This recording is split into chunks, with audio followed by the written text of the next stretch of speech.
El niño esclavo más temido que jamás existió. Córdoba, Argentina. Marzo de 1868. ¿Alguna vez han escuchado hablar de un niño que logró destruir 12 familias completas? Prepárense para conocer una de las historias más perturbadoras de la Argentina colonial. Era marzo de 1868 cuando todo comenzó en la hacienda Los Álamos, en el interior de Córdoba. Yo tenía apenas 12 años, hijo del capataz, cuando presencié la llegada de quien cambiaría nuestras vidas para siempre. El sol se ponía detrás de los campos de trigo cuando escuché el ruido de las ruedas de la carreta acercándose por el camino de tierra. Mi padre, Carlos Méndez, estaba a mi lado verificando los últimos trabajos del día cuando vimos al comerciante de esclavos, don Fernando Vargas, descender del vehículo con una sonrisa que no llegaba a sus ojos. «¡Don Ricardo!», gritó, saludando al dueño de la hacienda que se aproximaba desde la casa principal. «Traje lo que usted pidió». Recuerdo perfectamente el momento en que vi a Mateo por primera vez. Descendió de la carreta con movimientos lentos, casi calculados. Era un niño negro, aparentando unos 10 años, delgado como una rama seca, pero había algo en sus ojos que me heló la sangre. No era miedo, no era tristeza, era una frialdad que jamás había visto en un niño. «Este es huérfano», explicó don Fernando, empujando levemente al niño hacia adelante. «Sus padres murieron de fiebre amarilla en una hacienda en Tucumán. El muchacho es listo, aprende rápido y el precio es bueno».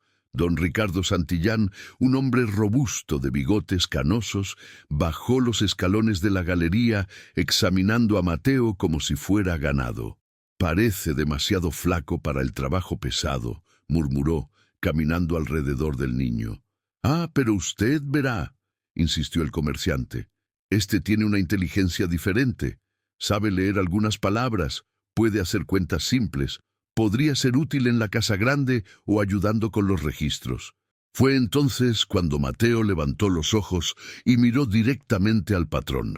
Incluso desde la distancia pude ver al hacendado retroceder un paso, como si hubiera recibido un susto. Había algo en aquella mirada que perturbaba hasta a los adultos. «¿Cuál es tu nombre, muchacho?», preguntó don Ricardo, intentando mantener la autoridad en su voz. «Mateo, señor», respondió el niño con una voz baja, casi susurrada, pero que cargaba una extraña madurez.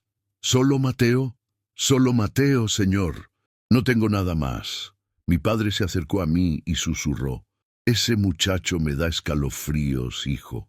Hay algo mal con él». Y mi padre tenía razón. Desde el primer momento, todos en la hacienda sintieron que Mateo era diferente. No era solo su apariencia o su origen misterioso. Era como si cargara consigo una sombra que se extendía sobre todos nosotros. El negocio se cerró por 50 pesos, un precio bajo hasta para un niño huérfano. Don Fernando parecía ansioso por librarse de Mateo, y eso debería haber sido una señal de alerta para todos nosotros. Los primeros signos 3 semanas pasaron desde la llegada de Mateo, y la vida en la hacienda Los Álamos parecía haber vuelto a la normalidad. Pero yo notaba pequeños detalles que me dejaban inquieto. Los animales evitaban acercarse a Mateo. Los otros niños jugaban cada vez más lejos de él. Y tía Mercedes, una esclava mayor que cuidaba de los niños, había comenzado a rezar más de lo habitual. Era una mañana de abril, cuando todo cambió definitivamente. Estaba ayudando a mi padre a verificar las herramientas en el galpón cuando escuchamos gritos desesperados viniendo de la casa grande. «¡Sebastián! ¡Sebastián!», era la voz de doña Elena, esposa de don Ricardo, resonando por los campos de trigo. Corrimos hacia la casa grande y encontramos una escena de desesperación total. Doña Elena, una mujer elegante de unos 40 años, estaba en medio del patio con el cabello desaliñado y el rostro bañado en lágrimas. A su lado, don Ricardo intentaba calmarla, pero yo podía ver el pánico en sus ojos también. «¿Qué sucedió?», preguntó mi padre aproximándose respetuosamente. Sebastián desapareció, gritó doña Elena. Estaba jugando en el patio después del almuerzo de ayer y ahora no está en ningún lado. Sebastián era el hijo único del matrimonio, un niño rubio de 8 años. Era común verlo corriendo por los campos o jugando cerca del río que atravesaba la propiedad. Durante 3 días, la búsqueda continuó. Carteles fueron distribuidos, recompensas fueron ofrecidas, autoridades fueron contactadas, pero Sebastián había simplemente desaparecido, como si la tierra lo hubiera tragado. Fue en el tercer día cuando algo extraño sucedió. Escuché a tía Mercedes conversando en voz baja con otras esclavas mayores. Vi a ese muchacho Mateo conversando con Sebastián cerca del río, susurraba ella. Estaban los dos juntos, bien cerca del agua. Sebastián parecía hipnotizado, seguía a Mateo como un perrito. Decidí investigar por mi cuenta. Esa tarde, cuando todos estaban ocupados con las búsquedas, me acerqué a Mateo, que estaba sentado solo debajo de un árbol.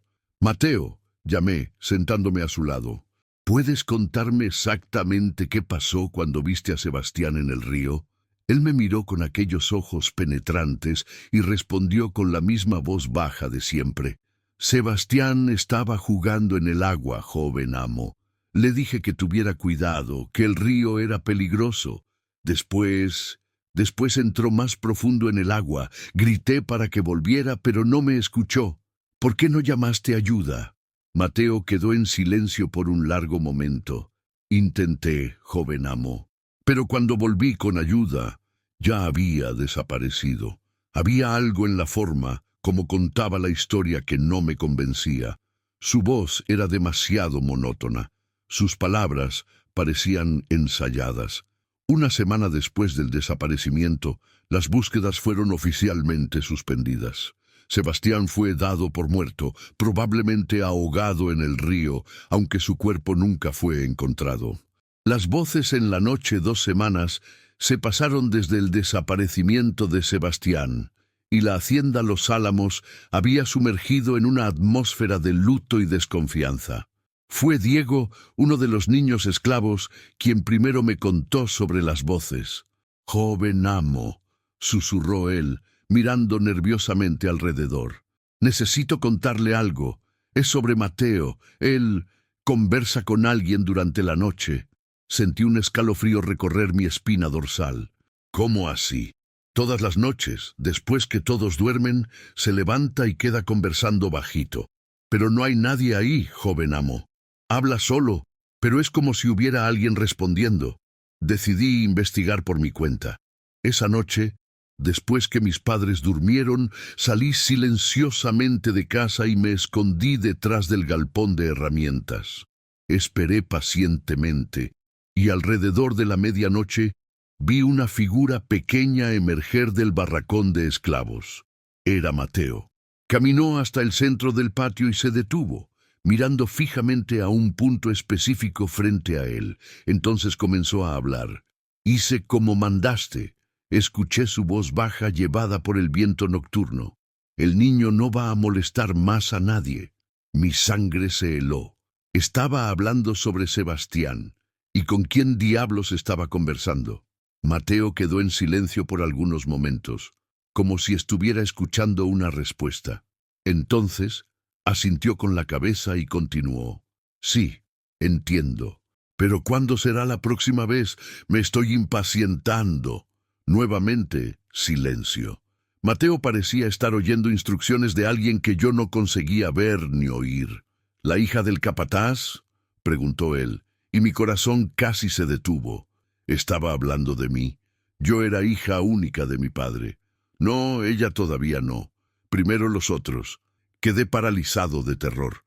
Mateo estaba planeando algo terrible, y yo era aparentemente uno de los objetivos.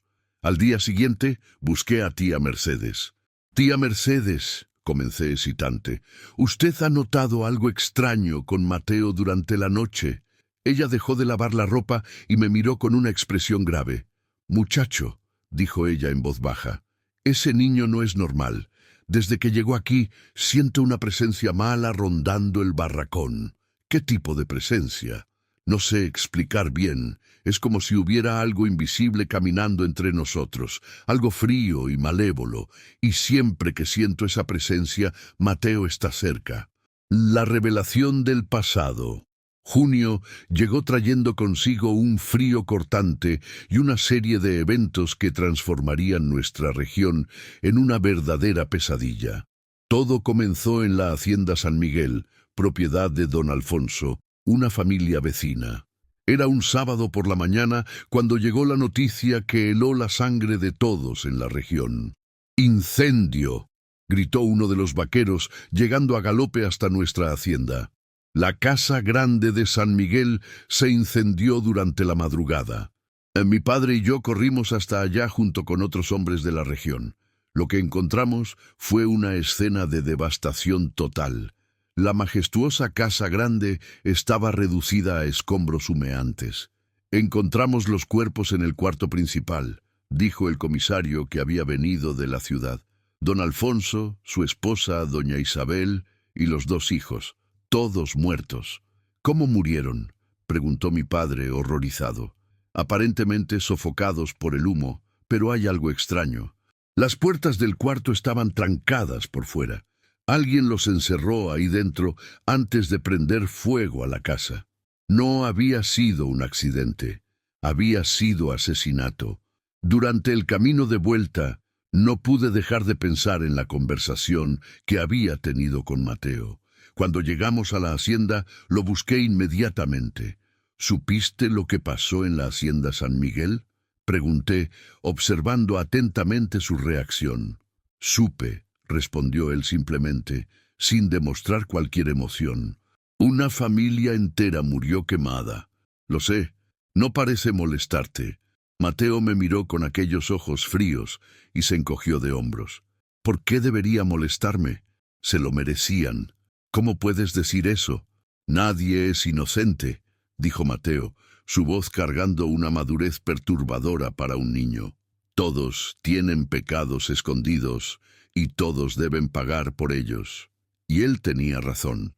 En los días siguientes, una serie de tragedias inexplicables comenzó a golpear las haciendas de la región.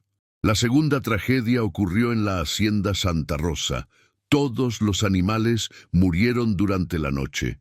La tercera en la Hacienda Esperanza. Todos los pozos se secaron simultáneamente. La cuarta en la Hacienda Bella Vista.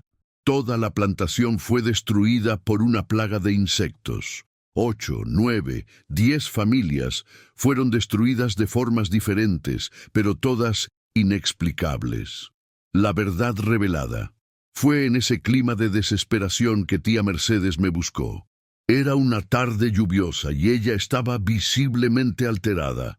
«Muchacho», dijo ella, mirando nerviosamente alrededor, «necesito contar algo que debería haber contado hace mucho tiempo. Es sobre Mateo, sobre quién realmente es». Hizo la señal de la cruz y respiró profundo.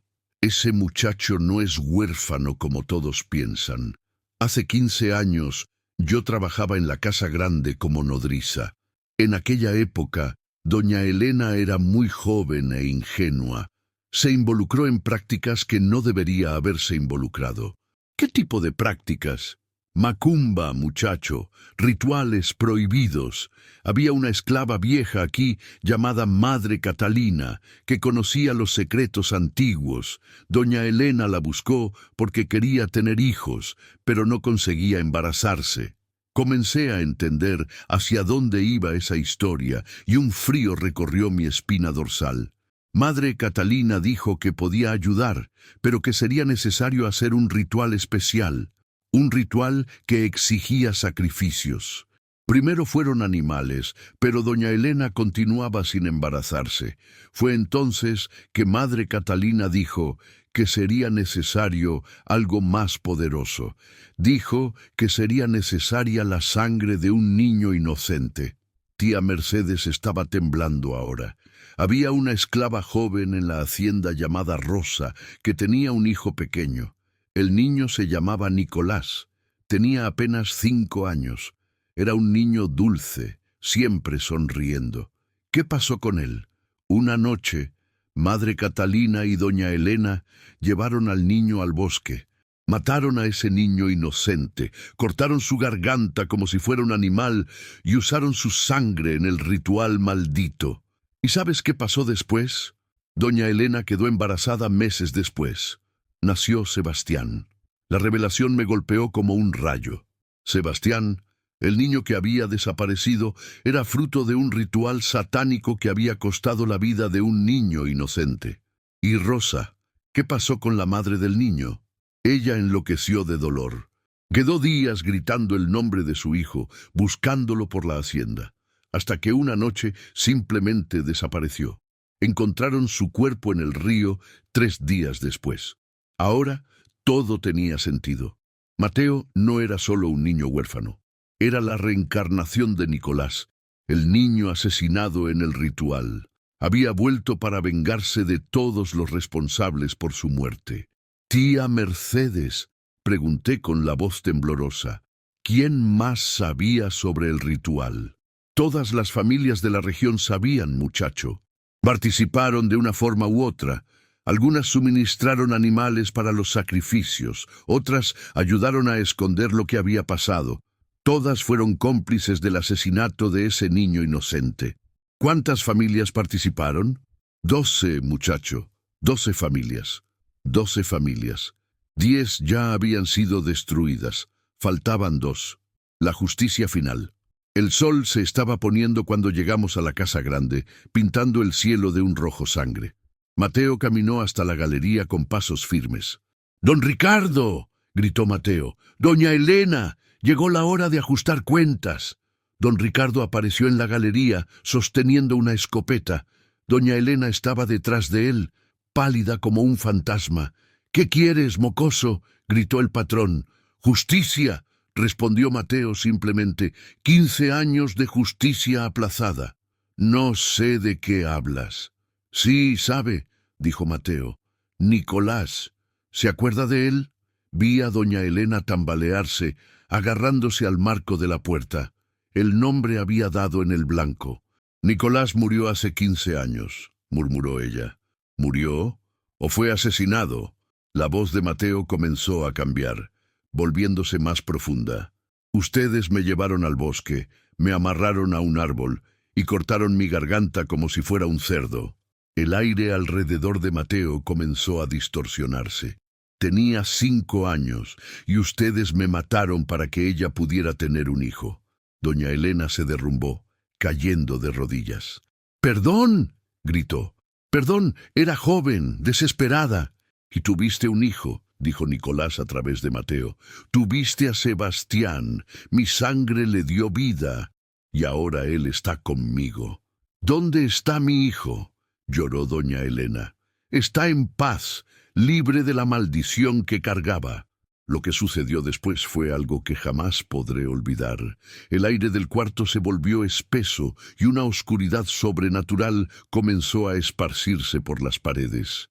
Escuché susurros en lenguas que no conseguía entender. Don Ricardo y doña Elena comenzaron a gritar. Sus cuerpos se contorsionaban como si estuvieran siendo torturados por manos invisibles. «Sientan lo que yo sentí», murmuraba Nicolás. «Sientan la desesperación de un niño inocente». Cuando finalmente terminó, don Ricardo y doña Elena estaban muertos, sus rostros congelados en una expresión de horror indescriptible. «Está hecho», dijo Nicolás. «La justicia fue hecha». Mateo se volvió hacia mí y por un momento vi no la frialdad de siempre, sino una profunda tristeza. «Ahora sabes la verdad», dijo. «Cuéntale al mundo lo que pasó aquí. Cuenta sobre Nicolás, el niño que fue asesinado por codicia. ¿Y tú? ¿Qué va a pasar contigo?» Mateo sonrió, y por primera vez fue una sonrisa genuina, casi pacífica. «Voy a descansar. Finalmente, voy a descansar». Las llamas se habían esparcido por toda la hacienda. La casa grande, el barracón, los galpones, todo estaba ardiendo. «La hacienda debe ser purificada», explicó. «Debe ser limpiada de la sangre inocente que la manchó». Y entonces desapareció, tragado por las llamas que consumían todo alrededor. Epílogo. Esa noche observé la hacienda Los Álamos ser consumida por las llamas. Cuando el sol salió, no había más nada, solo cenizas y escombros humeantes. En los días siguientes, las autoridades investigaron el incendio, pero nunca consiguieron explicar cómo había comenzado. Conté mi versión de los hechos, pero nadie creyó la historia sobre espíritus vengativos y rituales satánicos. Fui enviado a vivir con parientes distantes en otra ciudad. Durante años intenté olvidar lo que había presenciado, pero la historia de Nicolás, el niño esclavo que destruyó 12 familias enteras, nunca me abandonó. Ahora, 60 años después, decidí finalmente contar la verdad. Nicolás no era cruel, era justicia. Justicia atrasada, pero justicia al fin. Y así termina la historia del niño esclavo más temido que jamás existió. No porque fuera malévolo, sino porque representaba algo que todos tememos, la justicia inevitable por nuestros pecados. Que Nicolás finalmente descanse en paz y que su historia sirva de recordatorio de que ningún crimen, por más bien escondido que esté, queda impune.